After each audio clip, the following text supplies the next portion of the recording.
en ce qui concerne cette statue. C'était Dalia Hassan pour Bonjour l'Égypte.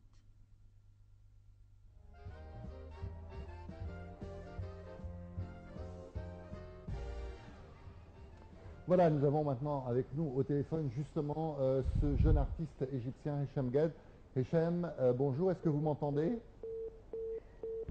Bon, apparemment il y a un petit problème, on va essayer de régler bien sûr ce téléphone. Hicham est à Paris actuellement, on va essayer de le contacter bien sûr pour qu'il nous explique ses motivations et il est arrivé à quoi finalement, parce que c'est vrai que ça nous intéresse. Qu'est-ce qu'il demande? Est-ce qu'il demande que la statue soit carrément enlevée? Est-ce que donc le statut soit modifié, ce qui semble un petit peu quand même bizarre. Oui, ce serait un petit peu dommage. On a vu dans le sujet tout à l'heure d'Alia que c'était Bartholdi quand même qui avait fait cette statue. Bartholdi, c'est pas n'importe qui, c'est l'homme qui a fait la statue de la liberté. Exactement. C'est une des statues les plus connues du monde. Voilà, et c'est vrai que il y a par exemple cette statue de Champollion qui est sur... Ah bah c'est bon, je crois qu'on a... On a avec nous Hicham Gued. Oui, bonjour. Hicham, bonjour. Merci d'être avec nous d'abord. Alors, est-ce que vous pouvez nous expliquer très rapidement comment ça s'est passé? Est-ce qu'un jour, vous étiez en train de vous balader, vous êtes tombé sur cette statue? Comment ça s'est passé? C'est exactement ce que vous dites, mais ce n'était pas baladé, c'était après des répétitions, comme je suis musicien et marionnettiste et je suis un homme de théâtre. Après des répétitions à côté du quartier, ça s'appelle Saint-Michel. Voilà, après les répétitions, je balade comme ça à côté. J'ai vu de loin un grand statue, bon, bien fait. Voilà, je regardais un petit peu. Voilà, quelle catastrophe. Je vois une tête de notre pharaon par terre, cassée. Elle met son champignon, elle met le pied là-dessus avec ses chaussures. Oui. Je rentrais chez moi direct, je cherchais la caméra. Je rentrais, voilà, j'ai filmé le film Pharaon au Sorbonne, 3 minutes. Oui. Après, je l'envoie rapidement, je l'envoyais partout, ministère de l'Intérieur égyptien, français, même sur le Facebook de M. Hollande, le Facebook de M. Mohamed Morsi. Vous avez été choqué tout de suite quand vous avez vu la statue, Hicham? Mais bien sûr. L'Égypte, c'est la maman du monde. Oui. L'Égypte, c'est le premier Pébron qui donnait tout. Scientifique, art, tout, c'est l'Égypte. Aussi choqué parce que la France, elle aime l'Égypte, la France. Oui. J'habite en France, ça fait 23 ans ici. Alors, justement, oui. Hicham, il y a énormément de pièces d'antiquité qui se trouvent quand même en France. Par exemple, il y a l'obélisque place de la Concorde, il y a aussi des fontaines qui sont présentes. Donc l'art égyptien est quand même mis en valeur. Aujourd'hui, concernant cette statue, qu'est-ce que vous aimeriez? Est-ce que le but justement de faire un petit peu ce buzz, c'est qu'on retire cette statue, qu'on la mette dans un musée par exemple, qu'on la découpe? Quelle solution vous aimeriez?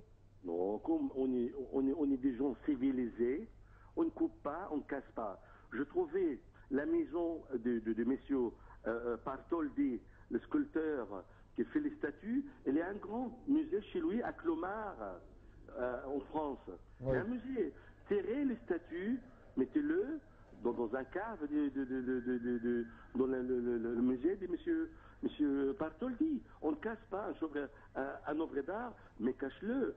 Quand même à l'époque 1869, c'était la France, colonialisme et tout. Aujourd'hui, c'est pas la même France. À mon avis, c'est contre la France, contre M. Champollion. D'ailleurs, M. Champollion, il est pour rien dans cette histoire. C'est Bartholdi, le sculpteur, qui fabriquait ça quand même 23 ans après la mort de M. Champollion. Oui. Hicham, je voudrais vous poser une question. Finalement, vous êtes arrivé où? Vous nous avez dit que vous avez envoyé sur le Facebook de François Hollande, de Mohamed Morsi, que vous avez contacté les autorités égyptiennes, françaises. Ça en est où cette histoire? Heureusement, comme il n'y a personne qui m'a répondu, il y a quelques journalistes de Facebook, Madame Leila Youssef, Monsieur Mohamed Ghazi, le plus grand cinéaste égyptien de court-métrage, M. Hachim El-Nahas, il écrit là-dessus des articles magnifiques sur le journal Al-Qahira. À partir de là, ça commence de bouger. Mais après, je me dis, pourquoi je n'appelle pas la console de culture d'Égypte qui est à Paris. Parce que souvent, je fais des je fais des choses comme marionnettiste, au musicien, au centre culturel égyptien à Paris. Je l'ai téléphoné, là, c'était choqué. Il m'a dit, c'est pas possible. Je dis, oui, oui, allez-y. Elle a vu ça, vraiment, docteur Amal Saban. Tout de suite, même pas 3-4 jours, elle m'a téléphoné, elle m'a dit, Hicham, l'ambassadeur, elle est complètement choquée. On a fait les maxi pour alerter l'État français. Et heureusement, il y a monsieur Ahmed Begaïd, c'est numéro 2 après monsieur l'ambassadeur. Oui. Il est toujours en contact avec moi. Sans contacter madame la ministère des Cultures française. Bah justement, alors quelle a été la réaction du côté français? Parce qu'apparemment, du côté égyptien, donc on commence à en parler. On a vu aussi la vidéo sur YouTube et puis des articles dans des journaux. Les Français, qu'est-ce qu'ils ont dit? Bon, ben voilà, pour être quand même juste, au début, à mon avis, voilà, ils se sont dit oui, mais quand même, ça fait 138 ans, mais oui, c'est le droit d'expression. Mais comme on a usé 2, 3, 4, 5 fois, à mon avis, ça commence, surtout cette semaine, je suis très content parce que TV5 Monde, ils ont fait un grand article avec moi, magnifique article, TV5 Monde français, avec les vidéos. Ça commence sur le français, de réfléchir autrement.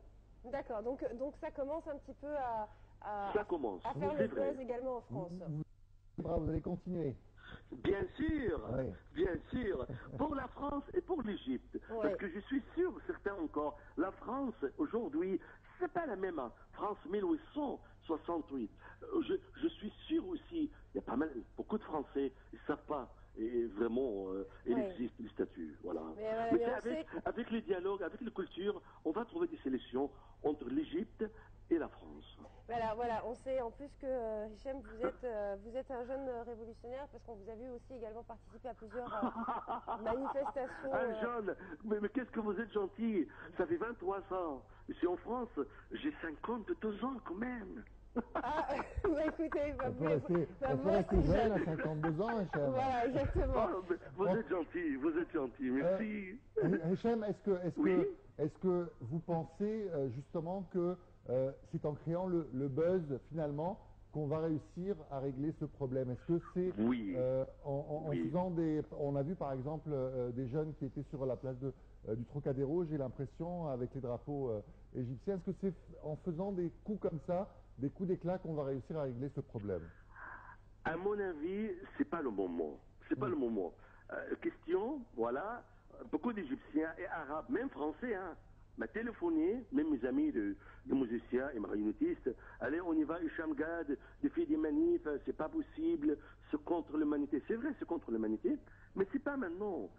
Ça marche très bien, le dialogue de culture avec le français. Le côté des affaires étrangères aussi marche très très bien. À mon avis, laissez un peu le temps. C'est un peu le temps de ce côté avec le Collège de France.